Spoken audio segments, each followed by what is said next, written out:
Welcome back. Are you single? Are you struggling with your single status? Because we might be able to help with that. Mel, we have someone here who can tell us, for those singles out there, who or how and why they're struggling. They are. Well, we are actually right now going to expose some of the biggest dating mistakes that may in fact be holding you back. We've got a dating expert, Marnie Kinrys, who is with us today on The Social. Welcome, Marnie. Thank you. Thanks for having me. Thank you. So sometimes we are holding ourselves back if we're single. Absolutely. Sometimes we're holding ourselves back if we're single. We put up barriers. And the older that we get, the more barriers that we have, the more comfortable we are with our own independent lives. So it does make it more challenging. So even when we say, I'm open to anything, anyone, come my way, I want love to enter my life, it's not that simple. Well, I don't think most people know what open actually means. It's open until I'm not open, until you make me uncomfortable. So open actually means giving people first and second and third chances, not one chance, I'll talk to you, and then like shut them off. Okay, interesting. So we thought that we would approach this in a really unique way here on The Social. So we've actually got three single women who are three singles that are hoping that you can help them. Let's first talk about Joanne and her story. Check out this video. Well, my name is Joanne. I'm 47 years old, and I live here in Toronto. I do work as an operational manager for a medical facility, and for fun, I love to sing and I salsa. I haven't dated at all in the last 5 or 6 years. Just being so busy, or maybe I'm busy and not dating to sort of fill that gap. I love these first dates. I had one gentleman literally say to me, "Is that Avion?" I said, "Well, of course it is." And he says, "My God, I drink the same brand." I'm like, dear God, somebody turn this off. From this experience, I would love to be able to have someone to give me a different perspective and have someone just say to me, listen, if you do this and you maybe try step 1 and 2, you might open yourself up to that wonderful experience. And maybe someone will help me find that. Hey, Marnie, we even have Joanne right here in the audience with us. No. Everybody welcome Joanne. Very courageous to have you here with us. Okay, talk to Joanne. What can you suggest to her? Well, so I had the pleasure of talking to Joanne a little bit before the show, and I have 2 things to say to her. Get involved and give a guy a chance. So, you know, you got to get involved in order to get involved with a guy. You were saying, you know, you wait in your office and you hope that that magical man is going to walk through the door. I wish there was a service like that that had men marching around to different offices, but it doesn't exist yet. Hopefully it will after this show. But for right now, you have to get out there and put yourself out there in order to be seen. The other thing I wanted to make a note of was giving a guy a chance. So I work with thousands of men all over the world being their wing girl, and I know that one of the biggest difficulties they have is approaching and starting a conversation. They get so much information from everybody around the world telling them how to do it, what's going to spark attraction. So if you have a man coming up to you and approaching you, and it may not be the best line ever, it's usually because he's nervous, but what he's trying to say to you is, I'm interested in engaging with you so that we can see if there's something potentially there. So I would love for you to implement a 3-strike rule rather than a 1-strike rule. So the first strike is, okay, he said something cheesy, I'll give him a break, be empathetic, and understand he's nervous, and then wait for the other 2 to come along. I think it'll help you a lot. If they come along, exactly. What do you think, Joanne? I think that's great advice. I mean, I, as mentioned in the role, that I tend to keep myself too busy, but I think that's some great advice that I have to open myself up to that. For sure. That's wonderful. Okay, Marnie, you mentioned the 3-strike rule. Yeah. But can we still have deal breakers?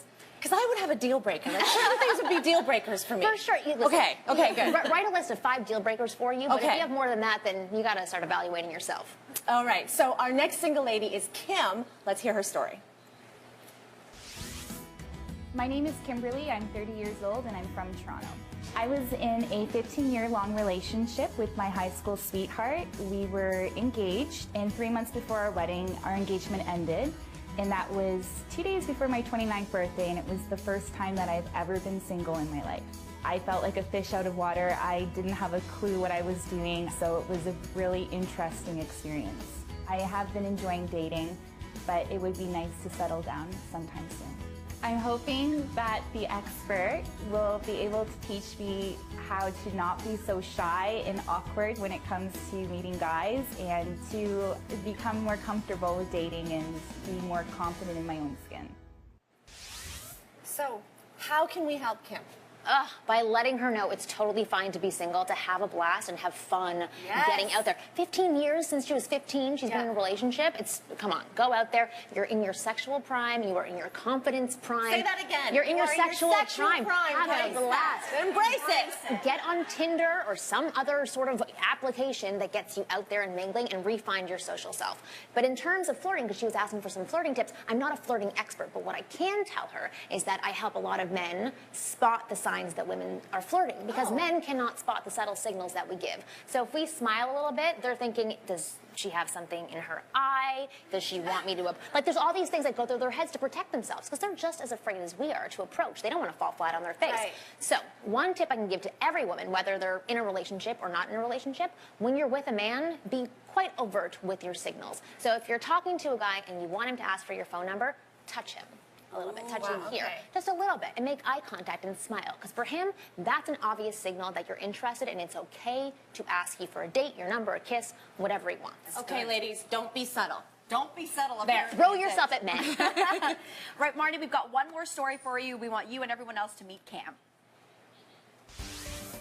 My name is Cam Gruwal, and I'm 39 years old. I've been single for 7 years, but that was by choice. In 2006, my father had died, and at the same time, the relationship that I was in ended because I needed it to end. So then the 7 years following that, I just worked on myself. The men that I used to pick were bad boys, not very supportive, always causing my head to hurt.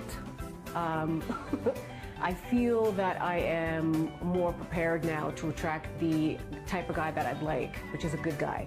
So I think I just need to be able to get over that first hurdle and then just go. I'm hoping the expert can at least give me that push out the door. Like, I think I'm looking out the door, but I just need to push out the door. Marnie, Cam is here. She needs a push. Wonderful. Okay, so the push I'm going to give her is to make herself dedicate at least 1 day a week to getting out and being social and interacting. Join singles mixers, go on Tinder. There's this amazing website that's called Google. I'm not sure if you've ever heard of it before, but if you go onto Google and you type in information like single, your age, and what you're interested in your city, magical things pop up and tell you where to go every single week. What do you think about that, Cam? Can you commit to 1 day? I can commit to 1 day, but I'm really nervous about the online thing to begin with. So do the lot. You're a great woman. I've interacted with you. Like, forget about online. Find singles mixers, speed dating events, other events that have you be more social. Throw dinner parties, and ask your friends. Say, hook me up. Like, if you were looking for a job, you wouldn't put your one resume on some obscure website. You'd put it out to everybody that you know. Yeah. So do the same thing with dating. True. Put it out there, Cam. Cam put it out there. Which she is. Marnie, thank you for joining thank us. And thank you to our brave singles who shared their stories with us. Joanne, Kim, and Cam. For more of Marnie's tips, check out thesocial.ca. We need to take a short break, but we'll be right back.